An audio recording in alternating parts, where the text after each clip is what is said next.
Ahí ya estamos grabando. Eh, Vamos a compartir la pantalla. Ya le vamos agarrando la mano.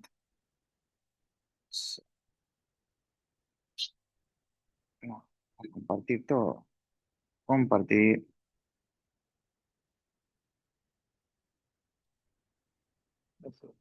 Ahí se ve todo, ¿no? Ahí abrimos el logos, documentos.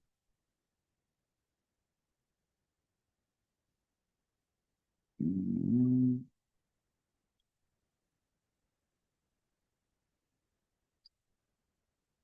Para acá también. Era del 7 al 14, ¿no? Bueno, no, del 8. Del 8 al 14.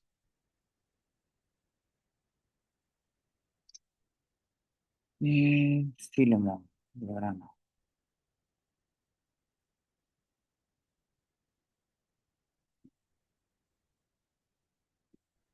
¿Qué pasó? Ahí está. Hay que esperar un poco. Ahí lo ves, ¿no? ¿Lo ves bien? Sí, sí, estoy bien. Creo que igual más no lo puedo agrandar. Ah, sí, un poquitito más. Bueno, vamos a buscar del 7 al 8. Creo que había uno que ya habíamos hecho juntos, ¿no?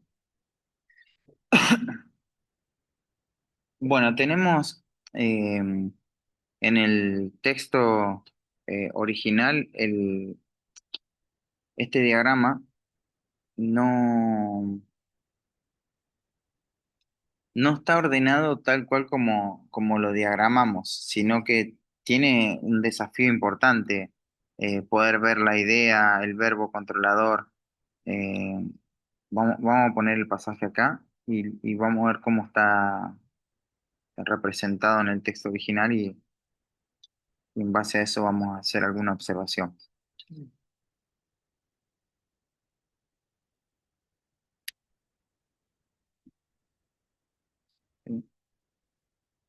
Mm, 14, insertar. Esperamos un ratito. ¿Va? Esta compu es un poquito más lenta, ¿ves? Va, mucho más lenta en comparación con la otra. A ver si se puso arriba. No, capaz que más abajo, ¿no?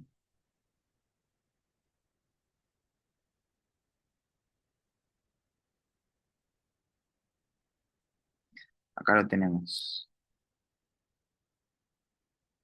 Tratar de llevar para acá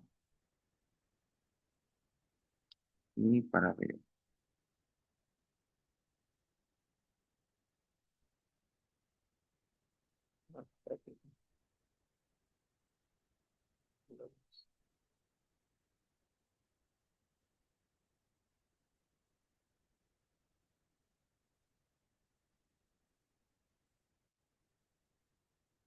Bueno, lo que tenemos en el pasaje son estos versículos, son 7 versículos que dice: dio Olen en Cristo y parrusen econ epitasein soito anet con. Bueno, hasta ahí el versículo. Sí, lo primero que tenemos que ver para separar el sujeto y el predicado es cuál es el nominativo acá. Entonces, acá no tenemos nominativo en este versículo, ¿no? Lo que tenemos son participios que están en nominativo, pero no tenemos ningún indicio de que estos participios estén funcionando como el sujeto de la oración, que eso es una posibilidad, pero no están. Y tampoco tenemos un verbo, o sea, tenemos una forma verbal, un modo participio, pero no es un verbo finito.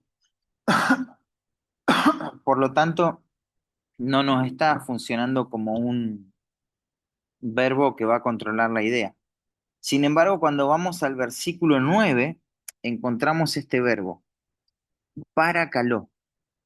Y ese verbo sí está funcionando como un verbo controlador.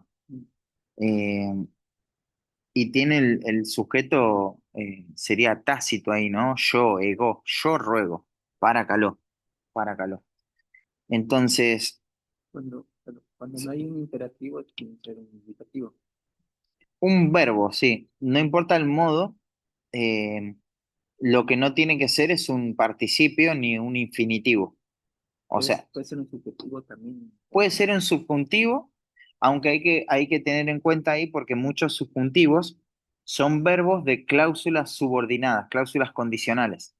Entonces a veces es difícil que sea un subjuntivo como una idea principal, Mm, pero puede, porque a veces el subjuntivo viene después de una conjunción gina, o a veces está dentro de la conjunción ei, sí, sí como condición, como conjunción.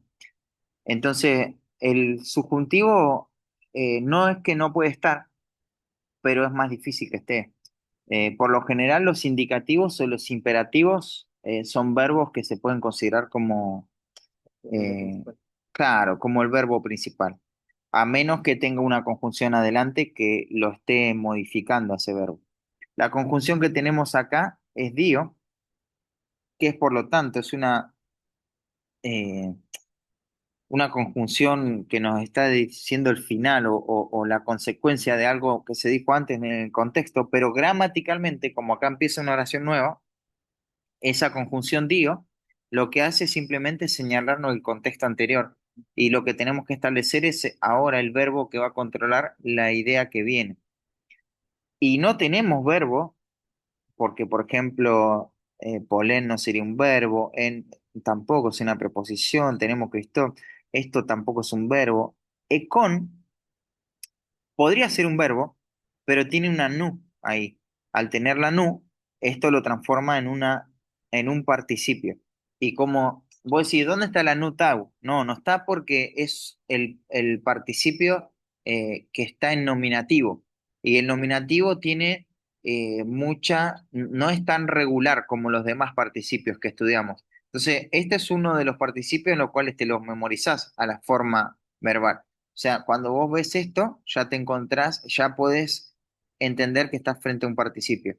Y un participio no puede ser el verbo controlador, porque los participios son adjetivos verbales. Van a modificar ideas verbales más generales. Estás subordinando una idea.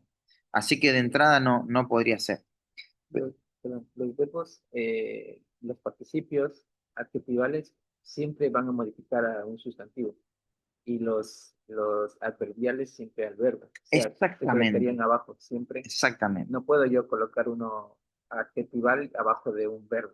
No, no podés. Imposible. No podés colocar abajo de un verbo un participio adjetival y acordate el dato de que la mayoría, 95% de los participios adjetivales van a tener artículo. Así que el artículo ya te va a descartar que no es verbal. Y Sí. después hay algunas veces que el participio aparece y no es verbal sin artículo, pero eso es raro. Y eso va a ser evidente en el contexto. Pero a su vez también tienes que pensar esto. La conexión inmediata de un adverbio es con un verbo. La conexión inmediata de un adjetivo es con un sustantivo. Un adjetivo no modifica a un verbo. Así como un adverbio, bueno, un adverbio sí puede modificar a un adjetivo, pero en español, en griego no. Así que vos vas a conectar todos los participios adjetivales con los sustantivos y todos los verbos con los verbales con los verbos. Y otra cosa que necesito aclararte, acordate que el participio adjetival, al tener categoría de adjetivo, ¿cómo funciona un adjetivo? Puede funcionar como un modificador directo, o sea, atribuyendo alguna característica, un rasgo particular a un sustantivo o a un pronombre. Puede funcionar de manera predicativa, siendo la estructura que le dé sentido al verbo eimi, a un verbo de estado semejante, o puede funcionar de manera independiente. Y muchos participios funcionan así de manera independiente. El participio puede ser el sujeto de una oración, ¿te das cuenta? Entonces ahí tienes que prestar atención. Cuando no está, ¿cómo va a ser el sujeto de una oración? Porque este participio no modifica un sustantivo, está solito.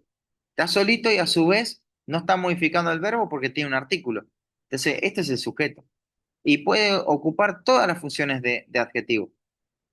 Y a su vez el adjetivo puede funcionar como cualquier sustantivo. ¿Me entendés? Y el participio adjetival, al tener un presentador que es el artículo, está siendo sustantivado.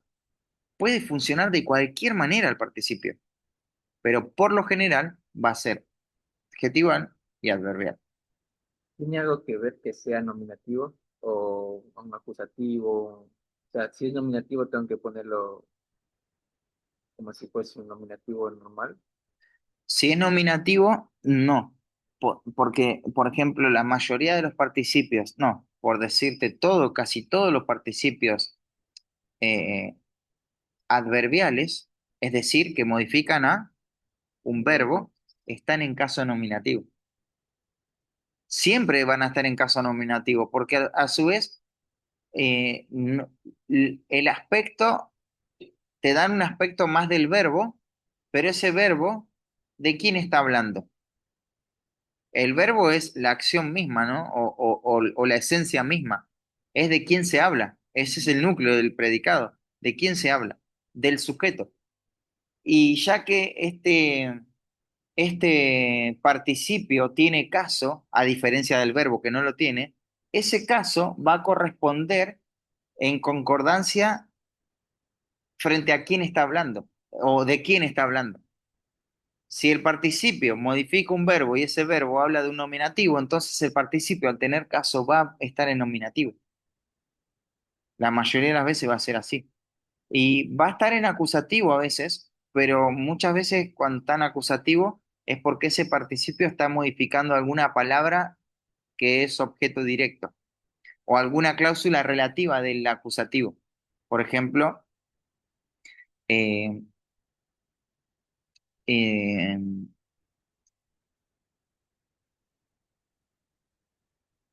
Anderson toma agua. Anderson es el sujeto, toma es el verbo, agua es el objeto directo, ¿no? Y yo te digo, Anderson toma agua y es agua que está rica. Agua que está rica. Toma agua, agua que está rica o que está fría, ¿no? Uso ese que para meter un participio ahí. Bueno, el participio, aunque en español no se representa, vamos a poner que en el griego sí, esté ahí ese que está fría. Ese que está fría va a estar en caso acusativo, porque está modificando al agua y el agua está en caso acusativo, ¿entendés? Sí, que es por nombre relativo. Es un pronombre relativo, exactamente, y está funcionando como un participio adjetival y corresponde con el adjetivo, con el agua, con el sustantivo a quien está modificando. A veces se ve eso también. Hay que prestar mucha atención ahí, ¿viste? Poner el sentido ahí, ¿viste? O sea, esto se conecta y hacerte todas las preguntas posibles, ¿viste? Eh, pero bueno, el gráfico del participio entiendo que tiene sus desafíos bastante interesantes. Sí, sí, sí. Así que bueno, entonces tenemos este verbo controlador, así que ya podemos armar la idea de sujeto y predicado. Entonces dio y el conector vertical, hasta ahí venimos bien. El sujeto tácito, por eso está entre paréntesis, yo ruego, o estoy rogando, ¿no? Una mejor traducción. Yo estoy rogando. Y estoy rogando, y acá hay un diagrama que se llama diagrama de bloques sintácticos, que nos lo enseñó John Anderson en griego 3. Y él a cada cláusula, esto es una cláusula, todas son cláusulas, ¿viste? Cada cláusula tiene un rótulo. Entonces vos podés nombrar el rótulo de esa cláusula. Y los participios Anderson tienen diferentes funciones. Por ejemplo, a ver si tengo acá a mano una gramática donde te pueda mostrar eso. ¿O no? No. Bueno, vamos a abrir, a ver si se abre rápido. Es clave eso, entender cómo funciona un participio, porque en el uso de los participios hay gran entendimiento en cómo lo vas a diagramar también, ¿viste? Vamos a poner acá el índice. Ayúdame a buscarlo con la vista. Abreviaturas, caso. ¿Dice participio o no? ¿Encontraste? No, Está un poco trabado porque esta compu es viejita, ¿viste? Eh, preposiciones. Los modos. El infinitivo, acá está el participio. Introducción. Participio, la dificultad de los participios. Bueno, algunos dicen que si manejas los participios ya manejaste casi el 90% del griego bíblico, porque el participio tiene todos los elementos, ¿no?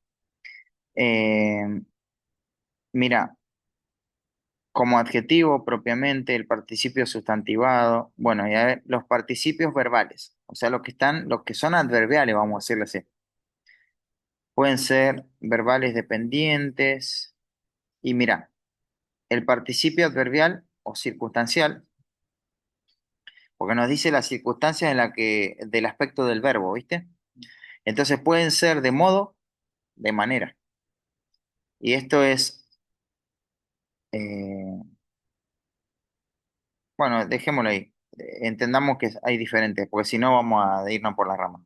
Puede ser un participio de modo, cuando está expresando la manera del modo. Ese modo puede tener que ver con la emoción o con la actitud. Puede ser un participio de medio, medio, por medio de, se tiene que traducir así también incluso. Puede ser un participio de causa, porque puede ser un participio de condición, sin necesariamente que esté la condición ahí escrita, pero vos te das cuenta que es de condición, por cómo está funcionando. Todo esto, el participio está así, sin artículo, sin nada, es un participio adverbial. Y vos entendés la lógica, y en esa lógica vos lo traducís y lo pensás como un participio de modo, de emoción, de medio, de causa, de condición, de concesión, de propósito, de resultado. Y entonces cada uno de estos participios, y si vos entras, por ejemplo, no sé, participio de causa, haces clic ahí y tenés los participios de causa, algunos ejemplos, las claves para poder identificarlo, quizá tenga esta palabra, el verbo que esté acompañando está en este modo, y te va a ir diciendo, ¿no? Cuáles son los participios de causa. Hay veces que hay derivados de acá tenemos el participio de condición. ¿Cuándo se da esto? Algunos ejemplos. Muy, muy bueno, ¿viste? Entonces, lo que vos tendrías que entender al menos es que hay diferentes usos de los participios. No todos los participios funcionan de la misma manera. Así que es una aclaración, ¿no? Que es muy valiosa esa pregunta, Anderson, porque, porque es así, ¿viste? O sea, los participios tienen funciones distintas. Nos acostumbramos a ver adjetival y adverbial, pero en el adverbial te mencioné 8 o 9 categorías, ¿viste? ¿Y cómo haces para saber cuál es cuál? Bueno, el contexto más que nada también te lo va a decir. Y hay algunas claves, ¿no? Pero esa sería una lección como un poco más aparte, que la vas a ir aprendiendo y desarrollando durante toda tu vida. No, no creo que te diga, aprendete las 3 cosas y ya vas a manejar todos los participios, ¿viste? Ni, yo no lo, yo recurrentemente consulto, ¿viste? Entonces, después teníamos la palabra esta. Esta palabra en realidad es como, podríamos pensarla más que como un pronombre, como un adjetivo, tal. Y después tenemos una cláusula relativa y un adverbio de modo, el host. Este adverbio, pensarlo también, se puede pensar como una preposición. Pero entonces lo que nosotros diagramamos acá es esta parte que es yo ruego y ruego teniendo libertad, mucha, mucha libertad. Yo ruego teniendo mucha libertad. Y esto podríamos pensarlo así. La traducción es, te ruego, aunque tengo mucha libertad. ¿Viste? Y entonces, ¿qué participio es este? ¿Cómo está funcionando este participio? Eh, bueno, quizá como concesión, no lo sabemos. Después, ¿sabes lo bueno sería rotularlo a eso, ¿viste? Yo trato de hacer esto. Hago el diagrama para dejarlo así neutro, lo imprimo y cuando lo imprimo, lápiz. ¿Viste lo que hice ahí con el diagrama de bloques en español hoy? Eso mismo hago con el diagrama de griego. Le empiezo a dar masas, lo escribo, le saco flechas, agrego cosas, ¿viste? Algunas veces que son muy difíciles esas cosas y que no me doy cuenta a simple vista, las agrego así como ahora. Mm, Entonces, ruego, aunque tengo mucha libertad en Cristo, frase preposicional, y acá fíjate cómo se diagramó esto. Este ruego está siendo modificado por este participio, y este participio está siendo modificado por un infinitivo. Infinitivos, ¿cuántas clases de infinitivo hay? 8, 9 también. mm, O sea, es así. Y vos tenés que saber qué clase de infinitivo es. Te doy una pista. La mayoría de los infinitivos se traducen con la preposición para, porque indican propósito. La mayoría, no todos. Y ahí recordá otra vez, infinitivo. Infinitivo es un sustantivo, es como un sustantivo verbal. Ese puede estar ocupando cualquier función de sustantivos. Por eso hay que saber dónde ubicarlo. En este caso está modificando al participio. No, perdón. Sí, al participio. Mira, ¿cómo sé que modifica al participio? Por la flecha, exacto. Y ruego, y va a decir, ya, eh, está funcionando como si fuese un verbo, más o menos, más o menos, pero ¿por qué sabemos que no es un verbo? por la otra ratita, Por la otra rayita. que no me acuerdo qué significa. Si nosotros le sacamos a otra rayita, sería como Un un verbo, verbo y nos confundiría, ¿viste? Porque vos decís, ¿cómo un verbo finito va a estar modificando claro. a un participio? No, un infinitivo tiene que ser. Entonces un infinitivo sí puede modificar un participio, porque el participio, y a su vez un participio puede modificar a un infinitivo, porque los dos tienen categorías verbales, naturaleza verbal y adverbial, porque no son verbos, son verboides. Son una especie de verbo, pero no son verbos en sí, ¿viste? Son adverbios, podríamos decir. Pero ya solamente puede identificar que hay un verbo infinito ahí. Exactamente. Esa rayita para lo único que te sirve es para saber que esto es un infinitivo. Porque mira, tiene objeto directo y tiene objeto indirecto. O sea, ¿por qué sabes que es un infinitivo? Claro, por la forma como está escrita, por su morfología. Pero vamos a suponer que vos estás rápido, apurado y querés al toque, no estar analizando todo el tiempo la morfología. ¿Y cómo lo sacás? Bueno, lo sacás porque hay una flechita acá que pasa para abajo.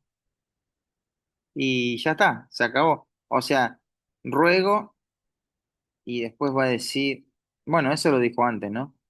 Más bien, este más bien es, es un adverbio. Y mira quién modifica el adverbio este, Ah, el verbo, al verbo principal, al ruego. sí.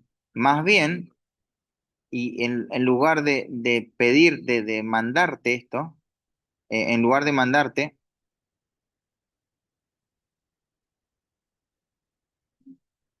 o sea, perdón, aunque tengo mucha libertad en Cristo para mandarte lo que conviene a ti, bueno, re específico, ¿viste?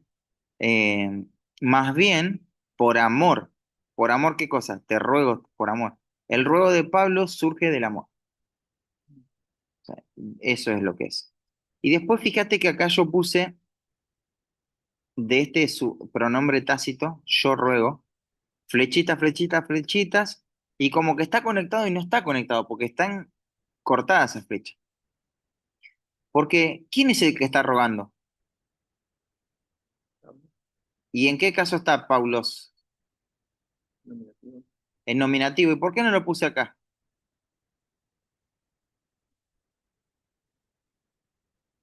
que no estaba, estaba fácil. No importa, yo puedo meterlo ahí. Si descubrí que ese es el sujeto, por más que esté al final de la carta, si ese es el sujeto, debería ir. Pero mira, te lo voy a hacer corto al camino. Para Caló, ¿en qué persona está?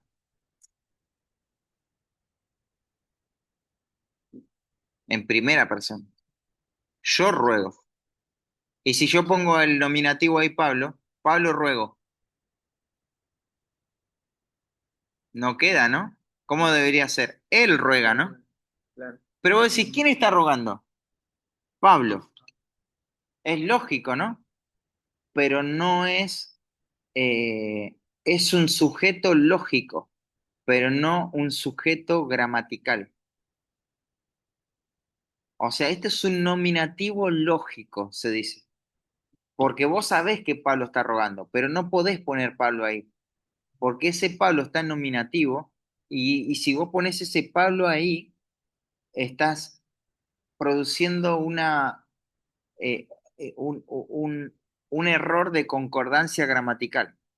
El número, la persona, no el número, sino la persona, la perspectiva del hablante, no corresponde con el verbo. ¿Entendés? Si vos pones un nombre propio ahí, Pablo, el esclavo, lo que sea, el verbo tiene que estar en tercera persona, porque ahora se habla de Pablo, se habla de lo que él hace. Pablo ruega. No, pero ahí dice yo ruego, yo ruego. ¿Viste? Pero entonces, ¿cómo hacemos esto?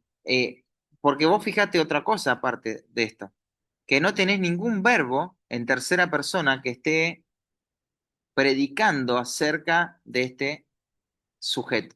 El sujeto es de quien se habla, el predicado es de quien se predica, lo que se está predicando. Siempre debe haber constancia en la persona. Esto y esto. El sujeto y el predicado siempre, siempre, siempre tiene que haber concordancia. En la misma persona y en el número también. Todo. La concordancia gramatical corresponde a todo. ¿Viste? Entonces, pero lógicamente sabemos que Pablo es el que está robando. Eso se llama nominativo lógico. ¿Cuándo se utiliza el nominativo lógico o nominativo de exclamación? Bueno, cuando el sujeto quiere expresar emoción. O sea, como te estoy rogando, yo, Pablo, prisionero, anciano, yo, ¿viste? Pablo, prisionero, anciano, hay ese Pablo prisionero, sería como una interjección, pareciera como un vocativo, como que está expresando emoción, llamar la atención, y llama la atención de forma emotiva. No hay manera de leer las emociones en las palabras a menos que las emociones se estén describiendo. En la carga semántica vos podés leer emoción, porque por ejemplo para calor, ruego, ruego, es un ruego muy profundo y podés ir al estudio de las palabras, un padre rogando para que su hija que está agonizando se sane. Jairo, ¿no? A Jesús le pidió eso, por favor, salvad, ¿viste? Pero eso es semántica. Y si vos vas al contenido del pasaje, podría decir Pablo, yo estoy triste o te estoy pidiendo esto de manera emotiva. Pero si no está la semántica y no está la descripción de la emoción, ¿cuál alternativa tiene el autor para expresar que está emocionado en este punto? Bueno, él tiene que usar estos nominativos exclamativos. Entonces acá sí o sí te das cuenta de que el pasaje está cargado de emoción.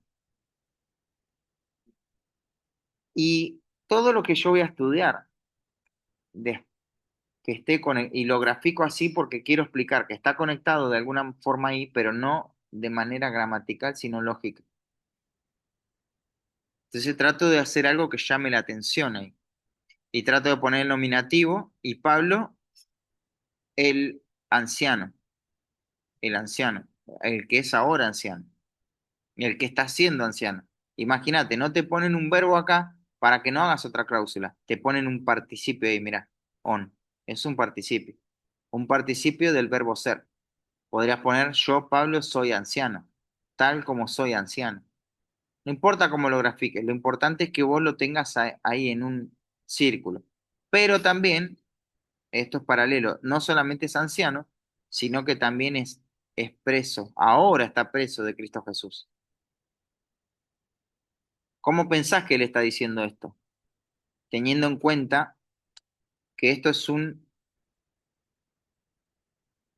¿Se va a terminar ya? Bueno, tremendo. Me pasó, siento que recién empecé. ¿Qué pasó ahora?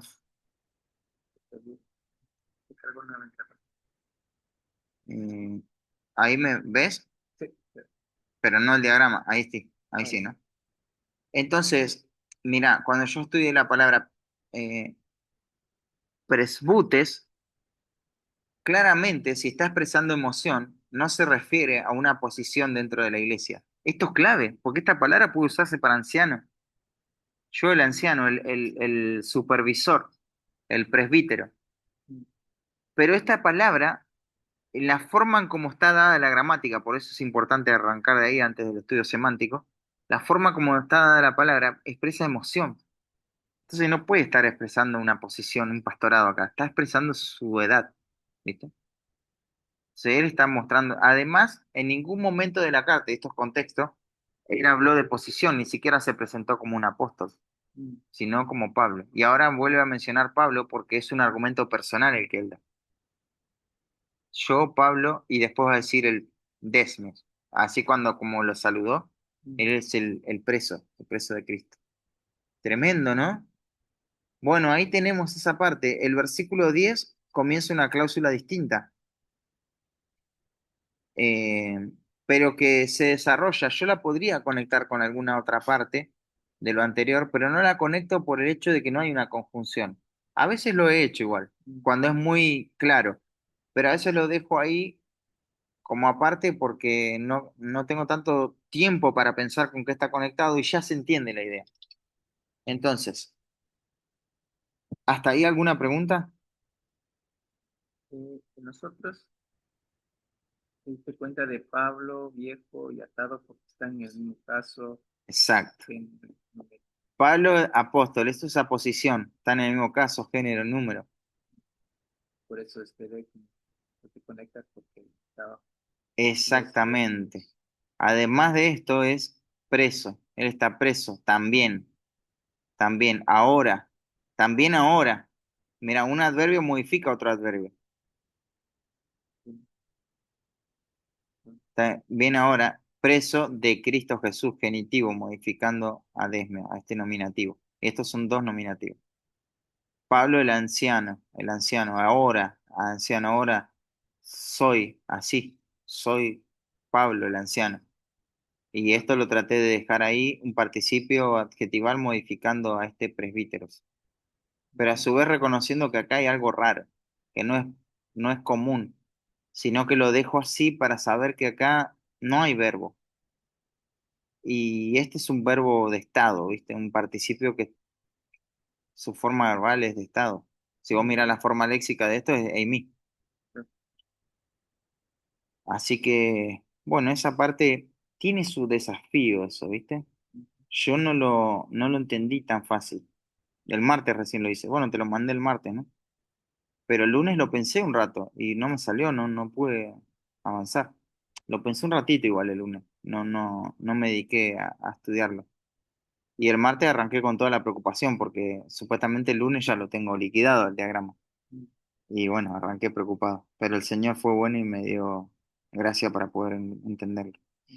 Bueno, entonces después va a decir, te ruego, te ruego a ti.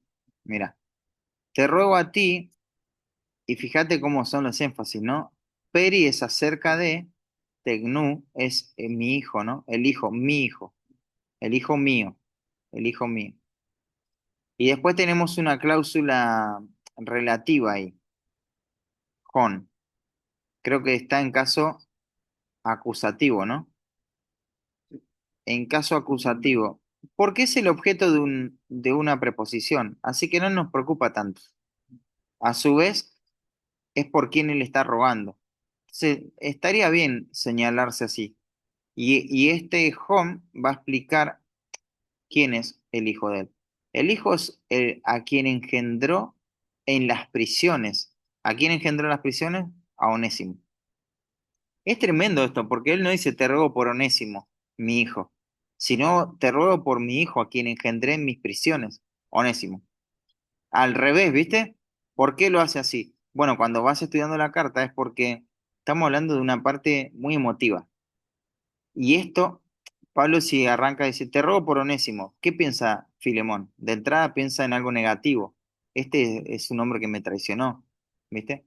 En cambio, cuando él le dice mi hijo, Pablo lo asocia a él y a su vez te dice, ¿vos te acordás de quién soy, no, Pablo? Que ya parece que es un anciano porque él ha vivido tantas cosas, que ahora se ve como un anciano y este hombre que no tiene la edad que aparenta, está preso.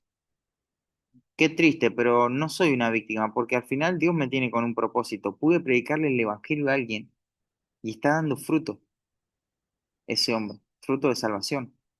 Ese es mi hijo. ¿Y sabes quién es? Onésimo. Ahí recién se lo dice, ¿viste?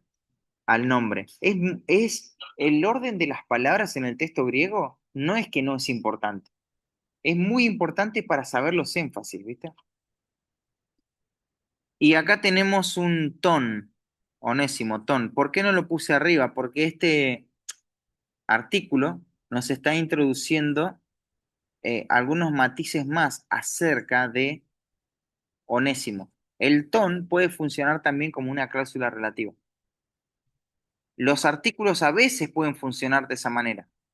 ¿Cuándo funciona de esta manera? Cuando no necesariamente el autor quiere que los subordines, porque esto hubiese sido fácil para los subordines y ya está.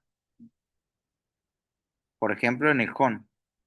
Está subordinado ahí, pero el ton se mantiene en la misma línea, en la misma importancia. Y a este es Onésimo, a quien envío a ti ahora, ¿no? No, perdón. ¿Quién? Esta es la palabra inútil. Se dejó de... Este era... ¿Qué? Ahí, bueno, ¿Volvió? Pero ya se tendría que... Dice que no se escucha nada. No se está grabando la voz, creo. Hace rato me dijo que no se escucha nada. Pero te vas a acordar todo lo que te dije. Volvemos de vuelta. ¿no? Entonces, nos quedan 2 minutos. Mira, te explico esto. Este hijo es Onésimo. Se dicen dos cosas de Onésimo. Que era inútil, entonces, en otra ocasión era inútil, pero es útil ahora, a ti y a mí. Tremendo, ¿no? ¿Y qué son dos ideas paralelas? Antes era esto, pero ahora es esto.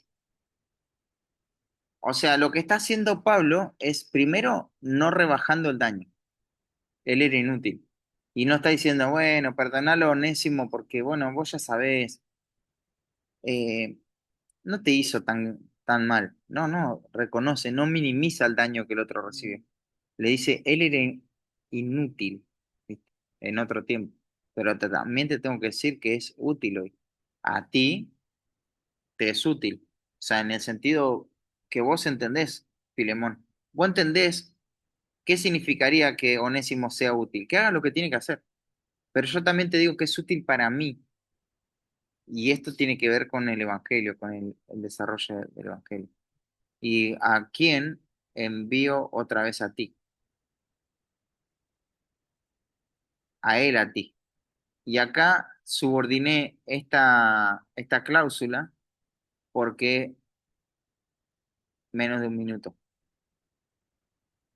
Vamos a salir y entrar de vuelta. Y te sigo explicando esa parte, ¿crees? dale. Che, ojalá que se haya grabado el Eh, audio. pero acá no, ¿Eh? pero acá abandono, abandono.